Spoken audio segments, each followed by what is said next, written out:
amigos, ¿qué tal? ¿Cómo estáis? Seguro que a la mayoría de vosotros os sonará la figura del Cid. Posiblemente hayáis oído hablar de la Tizona, de la que decían ser su espada, o de su caballo Babieca. En este vídeo no os voy a hablar ni de uno ni de lo otro, porque eso no forma parte de la historia del Cid, eso forma parte de su leyenda.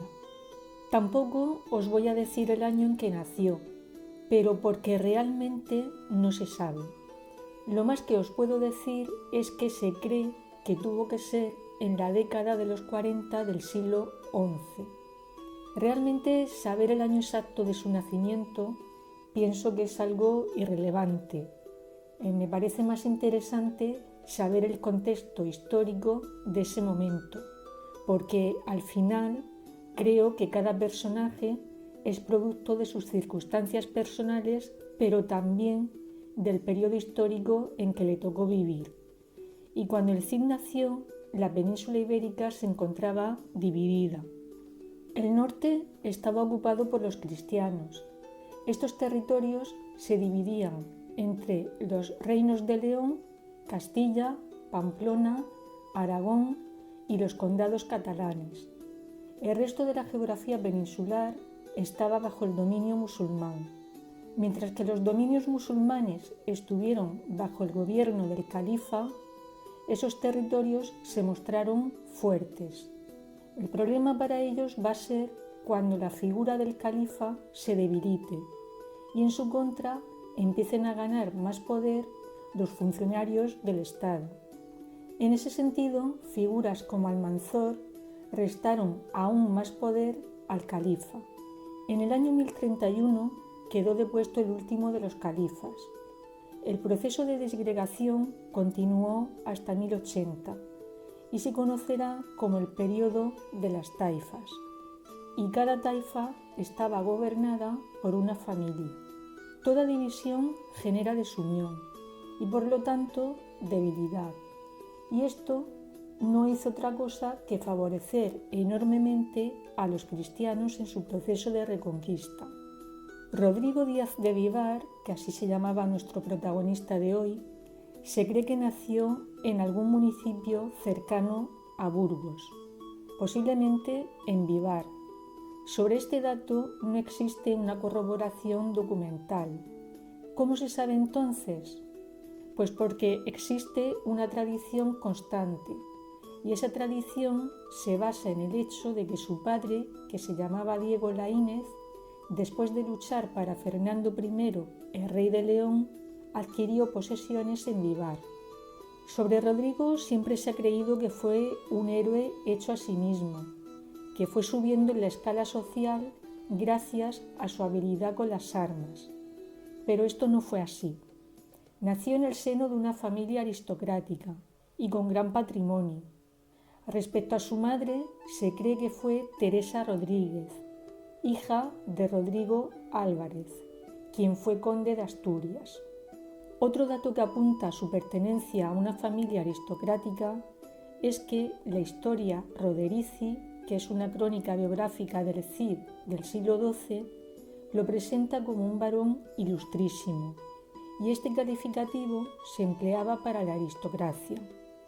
Además, se conserva la carta de arras que entregó a su prometida doña Jimena cuando se casó con ella, y en esa carta aparece la cesión de bienes a su esposa nada menos que en 39 lugares diferentes. Al Cid le pusieron de nombre Rodrigo por su abuelo materno, y Díaz porque era hijo de Diego, y de Vivar porque, como he comentado antes, posiblemente nació allí, y era la forma de diferenciarlo de otro Rodrigo Díaz, que era asturiano.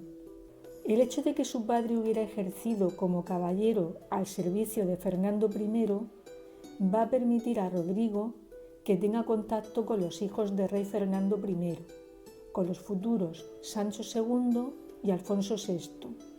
Cuando muere el padre de Rodrigo, uno de los hijos del rey, me refiero a don Sancho, viendo el desamparo en que había quedado el joven y atendiendo a que pertenecía a la primera nobleza de Castilla, amén de que daba muestras de gran valor, lo llevó a su palacio.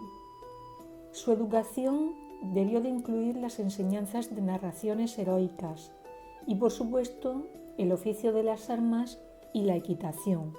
A los 12 años comenzaba el entrenamiento militar propiamente dicho. También eran adiestrados en cetrería y caza, que por otra parte eran los pasatiempos habituales de los nobles de la época. Estas actividades, a su vez, le ayudaban a desarrollar otras competencias como el tiro con arco, el sigilo y a saber soportar las inclemencias del tiempo. Rodrigo libró numerosas batallas, pero su primera victoria la consiguió junto a Sancho en el año 1063. Ambos acudieron en ayuda del reino musulmán de Zaragoza. Esta taifa era vasalla de Castilla y se encontraba en peligro por el ataque del rey cristiano de Aragón, Ramiro I. Este lo que pretendía era expandir su reino a Barbastro y Graus. Los aragoneses sitiaron Graus y en su rescate acudieron los musulmanes del rey de Zaragoza, que se llamaba Al-Muqtadir. También acudieron las tropas castellanas dirigidas por Sancho y, por supuesto, nuestro protagonista, que por aquel entonces tendría sobre los 15 años. Esa batalla terminó con la derrota de los aragoneses y de su rey Ramiro I. Después de esta batalla, Rodrigo creció notablemente en el arte de la guerra y fue entonces cuando se ganó entre sus soldados el sobrenombre de Campidotto, campeador, que significa maestro de armas en el campo de batalla. Cuando murió el rey Fernando I, repartió su reino entre sus hijos. Alfonso reinó sobre León con el nombre de Alfonso VI. Sancho lo hizo en Castilla, como Sancho II. Para García fue Galicia, y sus hijas Elvira y Urraca heredaron los señoríos de Toro y Zamora. Esta decisión de dividir el reino será la que siembre la discordia entre los hermanos, especialmente cuando muera la madre, doña Sancha. Y es que Sancho siempre se consideró como el único heredero legítimo. Lo que más le incomodó fue no recibir el reino de León. Pensemos que este reino era la máxima expresión de poder en la época. En consecuencia, Sancho se movilizó para intentar hacerse con los reinos que habían correspondido a sus hermanos en herencia. Pero es que Alfonso tampoco estaba de acuerdo con lo recibido. Le habían quitado una parte del reino, le habían quitado Galicia. El primer enfrentamiento entre Alfonso VI y Sancho II se va a producir cuando Sancho entre en tierras de León. La batalla tiene lugar el 19 de julio de 1068 en Llantada, en las riberas del río Pisuerga. Le acompañaba Rodrigo, a quien nombró alférez real. Este cargo era el máximo cargo militar del reino. Rodrigo, por tanto, se convirtió en el jefe de sus ejércitos con tan solo 19 años. Los hermanos pactaron que quien resultase victorioso obtendría el reino del derrotado, y quien venció fue Sancho II. Del lugar de la batalla quedan algunos recuerdos, como por ejemplo el puente Fitero, en Itero de la Vega, que se levanta sobre el río Pisuerga. Parece ser que este puente fue mandado construir por Sancho II para celebrar la victoria sobre el rey de León. Después de la victoria de Sancho, se produce una tregua entre ambos hermanos durante 4 años. Esa tregua la aprovechan para unirse contra su otro hermano, contra García, el rey de Galicia. Alfonso y Sancho, con la ayuda de Rodrigo, arrebatan el reino a García y se lo reparten entre ellos. A García lo encerraron en un castillo de Burgos. Finalmente, Sancho permitió a su hermano García exiliarse a la taifa de Sevilla, no sin antes le rindiese homenaje a Sancho y le ofreciera rehenes. Sancho II continuó en pugna con su hermano Alfonso VI porque éste no cumplió lo acordado en el pacto previo a la batalla de Llantada. Esto propició la batalla de la Golpejera, a pocos kilómetros de Carrión de los Condes, en Palencia. Esta batalla la ganó Alfonso, pero creyéndose ya rey de ambos reinos, no quiso perseguir a los castellanos derrotados. De esa manera evitaba derramamiento de sangre. Sin duda, esto fue un noble gesto de Alfonso, pero este pagó cara a su nobleza. Me explico. Si algo distinguía a Rodrigo, era su capacidad analítica de las circunstancias. Rodrigo aconsejó a Sancho volver al campo de batalla, y lo hizo porque lo normal era encontrar a los vencedores confiados, celebrando la victoria. Y no se equivocó. Al amanecer, los castellanos sorprendieron a los leoneses dormidos y acuchillaron a algunos de ellos. El resto pudo huir. Entre los que huyeron estaba el rey Alfonso, que se refugió en la iglesia de Santa María de Carrión. Fue en ese lugar en el que Sancho apresó a su hermano Alfonso y lo llevó a Burgos. Era el mes de julio del año 1071. La hermana mayor, doña Urraca, temiendo que su hermano Alfonso fuese asesinado, envió al conde Pedro Ansúrez a negociar la libertad de Alfonso.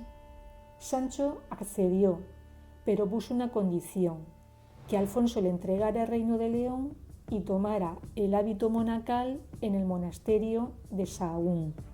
Por cierto, que en ese monasterio es donde se encuentra enterrado Alfonso VI.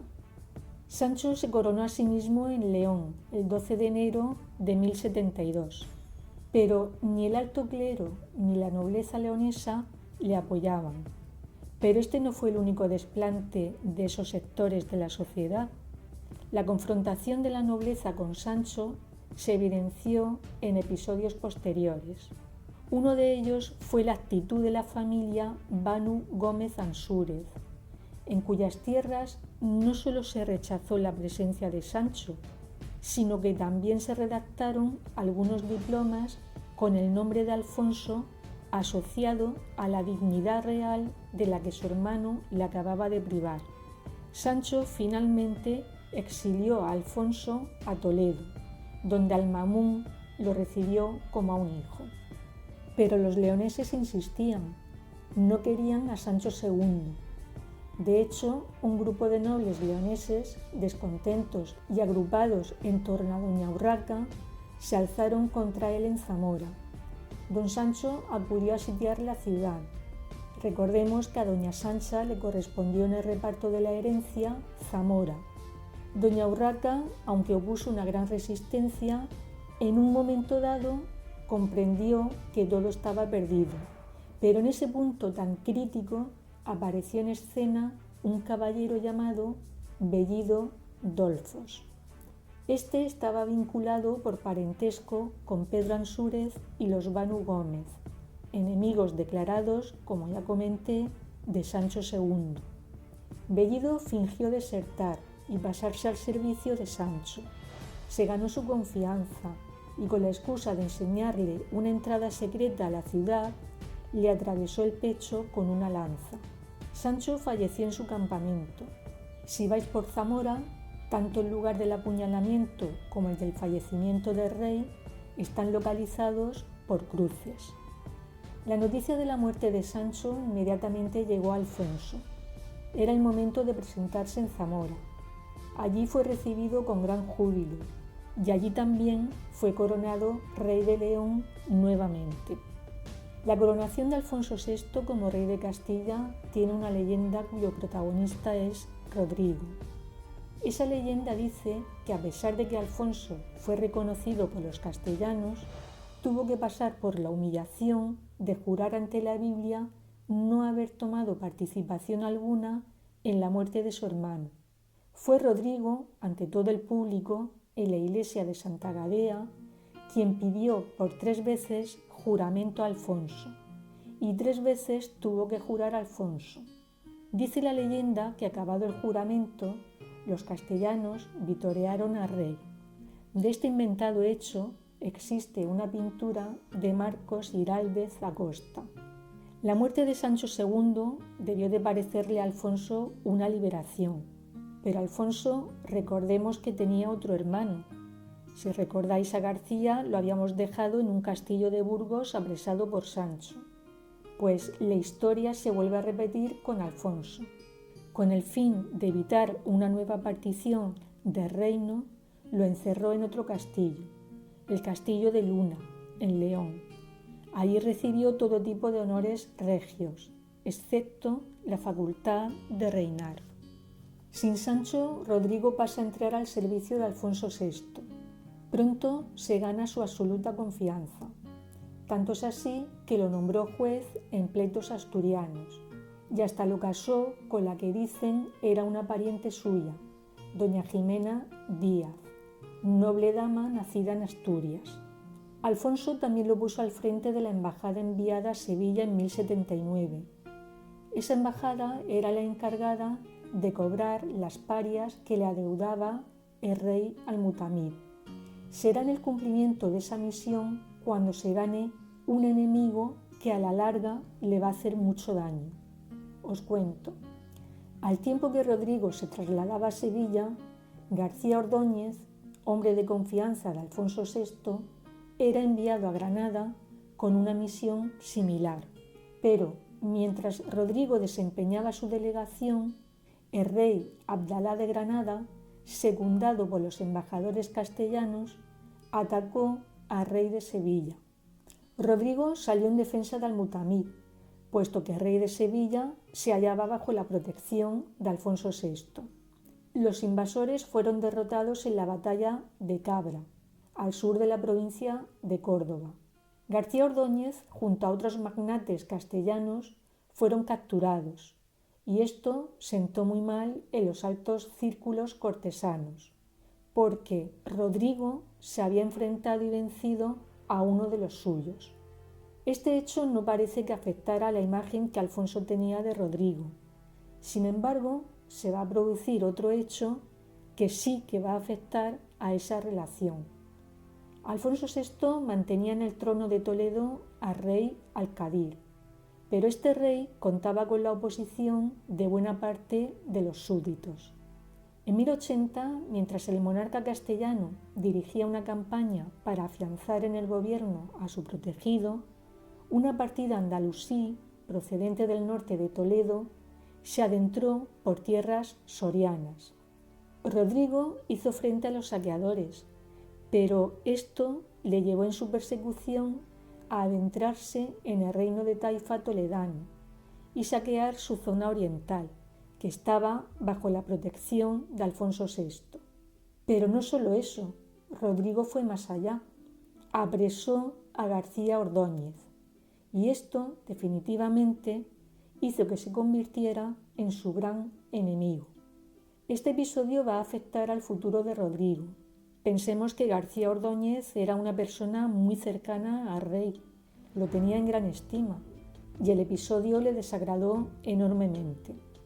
La ocasión fue aprovechada por los enemigos de Rodrigo. Estos le acusaban de haberse quedado con una parte de los tributos cobrados a Al-Mutamid, pero Alfonso, consciente de la falsedad de las acusaciones, no tomó medidas contra Rodrigo. Alfonso VI comenzó una guerra contra el reino moro de Toledo que duraría 7 años.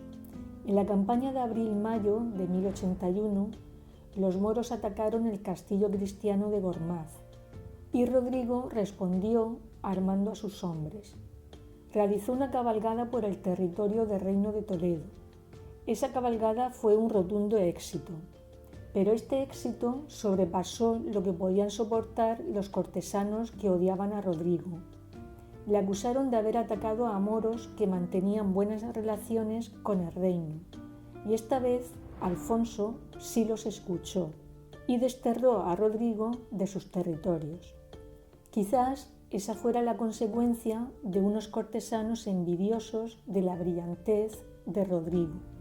Y quién sabe si también fue resultado del temor del rey a la cercanía de un vasallo tan extraordinario como fue Rodrigo.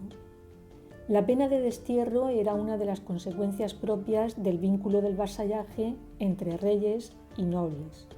Cualquiera de ellos podía romperlo, el rey enviando al súbdito fuera de sus dominios, y el vasallo, cumpliendo ciertas formalidades, podía dar por finalizado su vínculo y salir de sus dominios en busca de otro señor. Rodrigo no partió solo al destierro, porque las leyes disponían que debía acompañarle sus propios vasallos. Estos tenían que ayudarle a conseguir el sustento necesario para todos en los nuevos dominios a los que arribaban. Rodrigo partió primero a Barcelona. Allí ofreció sus servicios a Ramón Berenguer II y también a Berenguer Ramón II. Estos iniciaban una campaña contra Denia, pero no se llegó a alcanzar un acuerdo entre ellos. Esto hizo que Rodrigo se dirigiera a Zaragoza. Pero Rodrigo sufrió 2 destierros, por lo que tuvo que ser perdonado del primero de ellos. Sobre esto hay 2 teorías. Una dice que fue perdonado en Zaragoza. Allí tuvo lugar un episodio conocido como la traición de Rueda. En la fortaleza de Rueda, a unos 30 kilómetros de Zaragoza, se encontraba cautivo Almuzafar, quien era el hermano del rey de la taifa de Zaragoza, quien se llamaba Al-Mutamín. Almuzafar decidió iniciar una rebelión junto con el alcaide de la fortaleza contra su hermano y pidió ayuda a Alfonso VI. Este accedió y llegó con un ejército de cristianos a Rueda, pero se produce el fallecimiento de Almuzafar. El alcaide decide cambiar de plan y, para evitar represalias de Al-Mutamín, maquinó traicionar a los cristianos planeando el asesinato de su rey. Para ello envió mensajeros a Alfonso para que se presentara en Rueda y tomara personalmente posesión de la fortaleza. El día de Reyes de 1083, cuando bastantes hombres de la fuerza del rey de León habían penetrado en el castillo, pero Alfonso todavía se encontraba fuera del mismo, se desveló la trampa urdida por el alcaide y los musulmanes masacraron a un buen número de cristianos. Con este panorama, Alfonso se vio obligado a retirarse. Rodrigo recibió la noticia de lo ocurrido y se puso en camino para ofrecer su ayuda a Alfonso VI. Ambos se encontraron y el monarca le ofreció el perdón de su pena de destierro y le invitó a que regresara junto a él a Castilla. A mitad de camino, Rodrigo cambia de opinión. Decide regresar a Zaragoza. Puede que influyera en su decisión su incierto futuro en Castilla y el brillante futuro que le esperaba en Zaragoza. Allí contaba con el total apoyo de Al-Mutamín. Este le había confiado la misión de defender militarmente su reino y ofrecido pagarle generosamente por sus servicios. En cualquier caso, la decisión de Rodrigo no le debió de desagradar a Alfonso VI, porque de esta manera la taifa de Zaragoza podía actuar de freno a las pretensiones aragonesas o catalanas sobre Castilla. La otra versión sobre el perdón del primer destierro dicen que no llegó a producirse en ese momento, sino que este se produjo después de la batalla de Sagrajas. Esta batalla se produce cuando Alfonso VI incorpora a su territorio el reino musulmán de Toledo. Esto alertó a los reyes de algunas taifas y propició el desembarco de los almorávides en Algeciras. El enfrentamiento entre cristianos y musulmanes se produjo en aquel lugar, en Sagrajas, en Badajoz. Cuando el Cid se entera de la crítica situación de su rey, abandona el servicio a la taifa de Zaragoza y se presenta en torno al año 1086 en Toledo, y lo hace para ponerse a las órdenes de su señor Alfonso VI. Alfonso le perdona y le recompensa con 7 castillos y con un diploma que le permite apropiarse en el nombre del rey de todos los castillos y tierras que arrebate a los musulmanes. Alfonso le encarga una misión: la defensa de sus intereses en el Levante. Se encargará del cobro de las parias de Valencia. En esta ocasión, Rodrigo va a imponer en su propio beneficio un sistema de tributos. Este sistema le va a suponer tanto dinero como todo lo que cobraba Castilla de todas las demás taifas juntas. ¿Y en qué va a emplear esa riqueza? Pues en mantener un poderoso ejército, en teoría, al servicio del rey castellano para cuando Alfonso lo pida. En el año 1088, Alfonso VI ordena a sus vasallos atacar a los almorávides en Aledo, en lo que hoy es la provincia de Murcia. El Cid aceptó, pero llegó tarde al lugar acordado y fue acusado otra vez por muchos cortesanos de traidor. El problema es que Alfonso VI también creyó que era un traidor. Lo desterró y aquí tenemos el segundo destierro. Confiscó sus bienes y apresó a su mujer e hijos. Este segundo destierro será definitivo. Ya no volverá a Castilla ni servirá a ningún rey. Ya solo peleará por su propia fortuna. En esa lucha se va a hacer fuerte en Levante. Allí impone a las taifas de la zona el pago de las parias. Derrota a los cristianos del condado de Barcelona y consolida un protectorado desde Tortosa a Orihuela. Alfonso VI responde y lo hace aliándose con el rey de Aragón, el conde de Barcelona y contando con la ayuda de las flotas de Pisa y Génova, pero fracasan. Rodrigo también reacciona y ataca territorios de La Rioja, volviéndose a ver con García Ordóñez. Alfonso VI claudica, retira su destierro y le ofrece la posibilidad de volver a Castilla. Rodrigo lo rechaza y Alfonso acaba aceptando a Rodrigo como un señor independiente.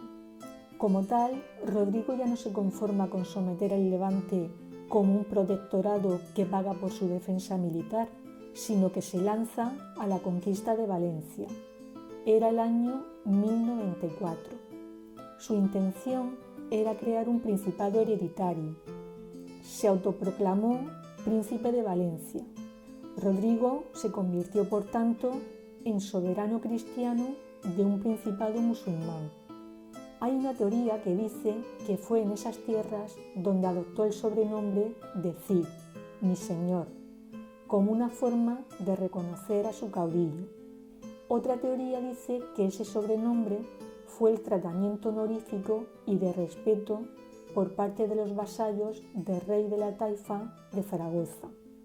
Rodrigo Díaz de Vivar falleció por causas naturales el día 10 de julio de 1099.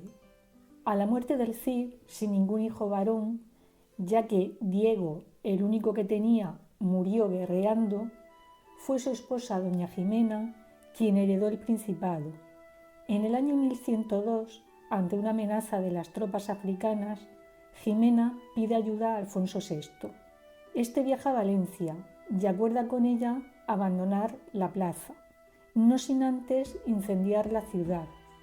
Antes de partir, recogen el cadáver de Rodrigo para evitar que fuera profanado y lo llevaron hasta el monasterio de San Pedro de Cardeña. Cuando murió Jimena, sus restos pasaron a descansar junto con los de Rodrigo. En el año 1272, Alfonso X mandó construirles un sepulcro de piedra, pues hasta ese momento se encontraban en nichos. Fue Felipe V quien mandó construir una capilla lateral, la llamada Capilla de los Reyes, donde colocaron las tumbas de Rodrigo y de Jimena. Pero en el año 1808 las tropas napoleónicas saquearon el monasterio y profanaron sus restos. Parte de ellos fueron trasladados a París.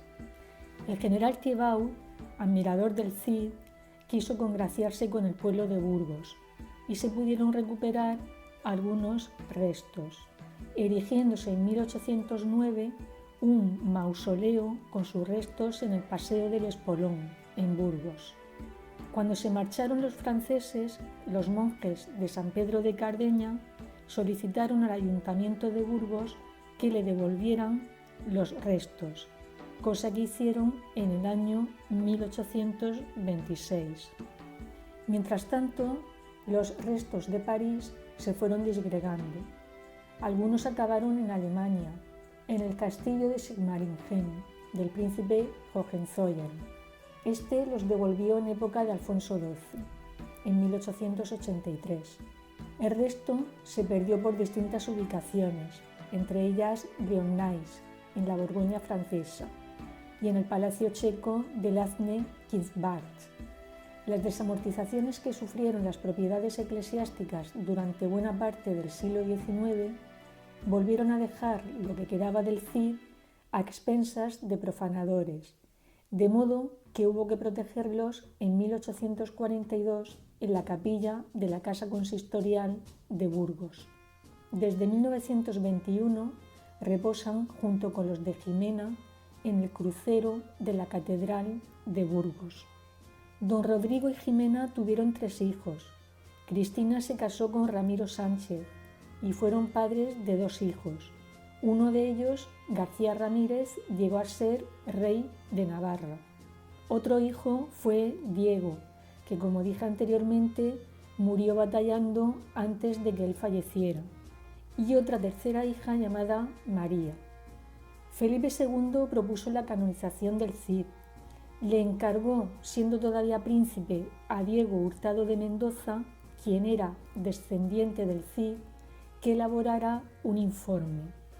Esta persona disponía de los documentos que su familia había atesorado durante siglos y los unió con los enviados desde el archivo de Cardeña. Los instigadores del proyecto fueron los monjes de Cardeña. Parece ser que siempre consideraron la santidad de Rodrigo. Les faltaba el respaldo oficial. Fue Hurtado el encargado de trasladar la propuesta al príncipe Felipe. Don Diego Hurtado por aquel entonces desempeñaba las funciones de embajador en Roma y gobernador de la Toscana, en Siena. Don Diego Hurtado, como digo, era descendiente de Rodrigo. Pero, ¿qué interés tenían los monjes de Cardeña? Pues en ese interés debió de influir la situación de decadencia que vivían los benedictinos en aquella época. Los monjes creyeron ver la solución asociándose a una figura histórica como era la del Cid. En cualquier caso, la propuesta no terminó de manera satisfactoria, y en esto tuvo que ver la pérdida de Siena. Esta pérdida obligó a don Diego a salir de Roma y retirarse a España, no volviendo a saberse nada del tema. Parece ser que en ese trasiego de un lugar a otro se perdieron todos los documentos que había recopilado. ¿Pero qué le movió a Felipe II a querer canonizarlo? Felipe II estuvo muy influenciado en su propuesta de canonización por los apodos que el Cid había recibido por parte de las fuentes clásicas. Se referían a él como suscitado por Dios, venerable o gran siervo de Dios. Las muestras de admiración se fueron repitiendo a la vez que los distintos reinados. Los reyes católicos y Carlos I aludían a él con gran veneración. Felipe II, por supuesto, admiró sus virtudes y lo reverenció como venerable en su sepultura. Cisneros besó arrodillado sus huesos cuando fue nombrado obispo, y ya en época más cercana, Alfonso XIII atribuía virtudes milagrosas a la cruz del Cid. Rodrigo Díaz de Vivar demostró una gran espiritualidad militar. Tenía la costumbre de invocar la protección de Dios antes de cada combate. Llevaba consigo la cruz en las contiendas. Atribuía al Señor todos sus éxitos en el campo de batalla. Pero esto no quiere decir que haya que menospreciar las propias virtudes que poseía el Cid. No solamente empleaba las armas, también la psicología. Cohesionaba a sus hombres, aterrorizaba a sus enemigos, los manipulaba. Tenía gran capacidad analítica de las circunstancias. Era astuto, valeroso y meticuloso. En cualquier caso, el Cid Campeador es un personaje muy controvertido. Unos lo consideran un caballero ejemplar, fiel a su rey y a su reino. Para otros fue un mercenario. Entre los mismos historiadores no hay acuerdo respecto a la figura del Cid. Muchos de ellos lo han retratado como a un traidor. Antonio Ballesteros Beretta, académico de la Real Academia de la Historia, en su obra La España del Cid, lo definió de esta manera: un enemigo de su patria, violador de iglesias, cruel, perjuro, un mercenario, una especie de condottiero del siglo XI, ansioso de gloria y de botín. Por contra, Bruno Padín Portela, doctor en Historia por la Universidad de Santiago de Compostela, cuenta que no pasó el Cid a la historia precisamente por haber sido un traidor a su rey Alfonso VI o por haber tenido un comportamiento desleal con el reino de su señor, sino que debe su prestigio al hecho de ser considerado como un verdadero paradigma de caballero castellano, portador de las más altas cualidades que todo español debía conocer y poseer, tales como el valor, la fortaleza, justicia o la religiosidad en un contexto de lucha contra el Islam, asociado a la llamada Reconquista. A mí me gustaría terminar con las palabras que emplearon para referirse a él dos cronistas musulmanes que presenciaron la dominación de Valencia por el Cid. Estos cronistas se llamaban Ben Bassán y Ben Alcam y se refirieron a Rodrigo Díaz de Vivar de esta manera: hacía tan gran justicia y derecho que ninguno tenía la menor queja de él. Fue por su habitual y clarividente energía, por la viril firmeza de su carácter y por su heroica bravura, un milagro de los grandes milagros del Señor. ¿Y a vosotros qué opinión os merece la figura del Cid? No os olvidéis darle al me gusta si os ha gustado el vídeo y de suscribiros a una efeméride con historia. Hasta dentro de 7 días.